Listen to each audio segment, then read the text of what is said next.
Okay, the Chargers just got some good news, and we're in OTAs. And just so everybody is aware of kind of what's going on right now, they opened their third and final week of organized team activities, otherwise known as OTAs. And they will have 4 OTA practices this week. Next week, they will have their 3-day mini camp. And if you think you're getting good news, which there's not a ton coming out, mini camp is when the media usually gets a much better introduction into it, and articles will start flying. We'll have videos, all that kind of stuff before they break for 6 weeks. So this is our last opportunity to get those really good times in, and that's just kind of what it's going to look like. Okay, that's just what it's going to look like, and that's fine. But we have a couple of good things that I want to talk to you about, and in this video, I want to go over kind of what Chris talked about in yesterday's video. He talked about Josh Palmer.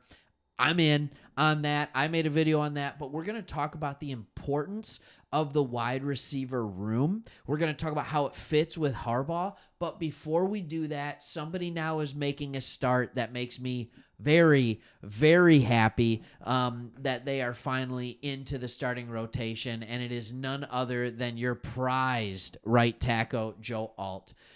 In each of the first 2 open OTAs, the Chargers rotated the right side of their first team offensive line. That was not the case Tuesday. First round pick, Joe Alt, took all the reps at right tackle. Trey Pipkins took all the reps at right guard. Sawyer worked exclusively with the second team at right tackle and right guard. We'll get into what the backup line looks like in a second.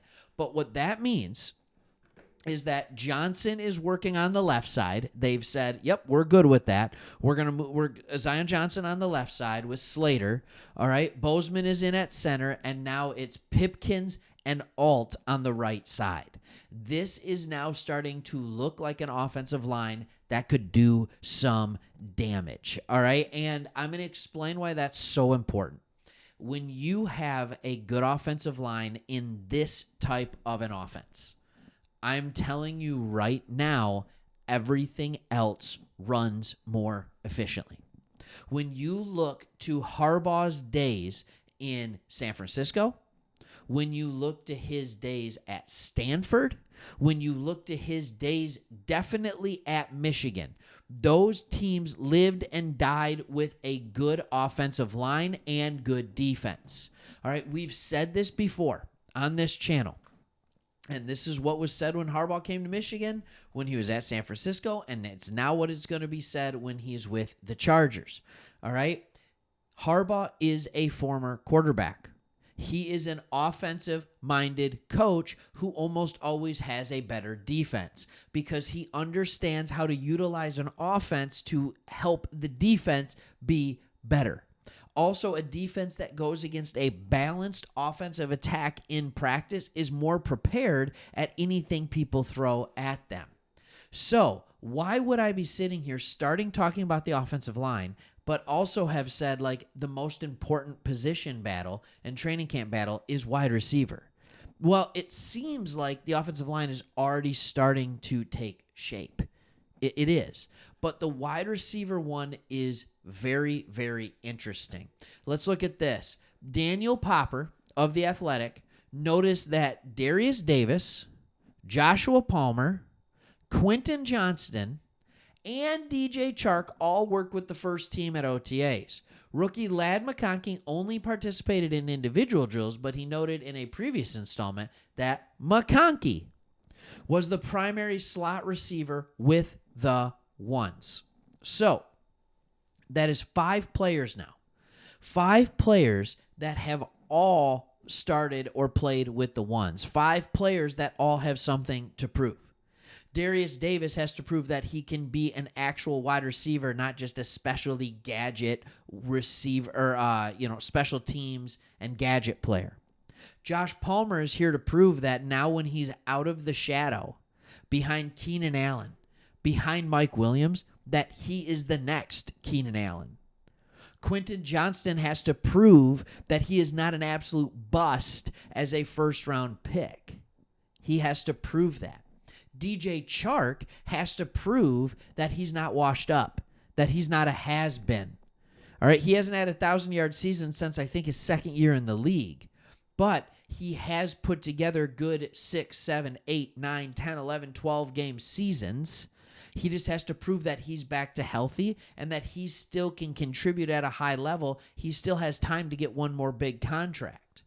And rookie Ladd McConkey has to prove that he can be a bona fide number one option on an NFL team, or a guy that they traded up for, that he can be a primary slot receiver and work the outside.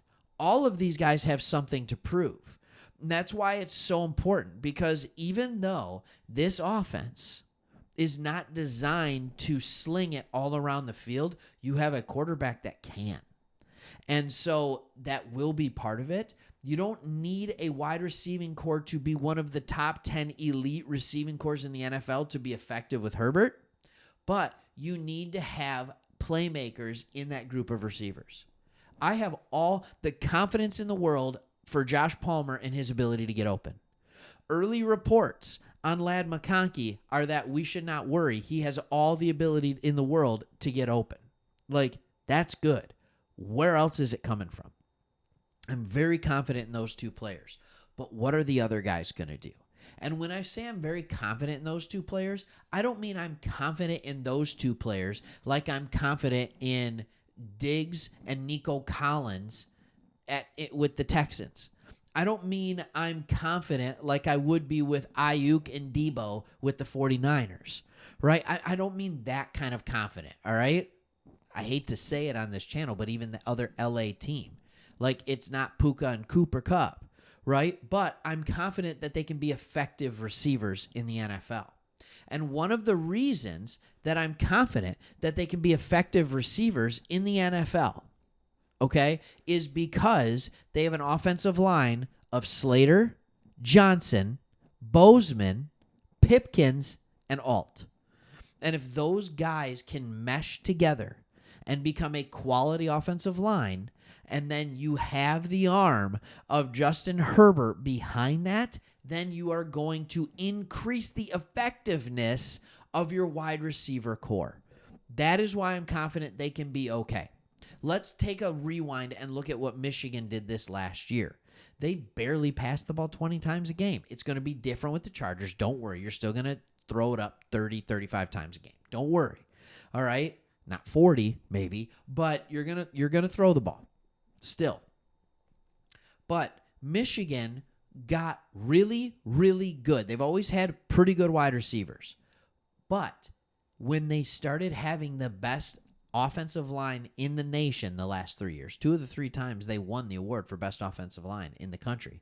All right, when the offensive line was elite, then all of a sudden everything else clicked in. I am starting to be able to see a world in which that could happen with the Chargers. If not this year, definitely next year. They might just be a piece away on that offensive line, but they might not be. It could just be about the right system to be effective. And if that happens, I'm telling you right now, look out. Josh Palmer, 1,000 yards. McConkey, right on his heels. And if you can get that kind of production from them, you're looking at a successful year. All right, hope you like this stuff. Remember, OTAs still have another day, I think, at the time of recording this, and then minicamp next week. Next week's a great time to be watching these videos. There's going to be a ton of content coming out. All right, thanks for watching. See you on the next one.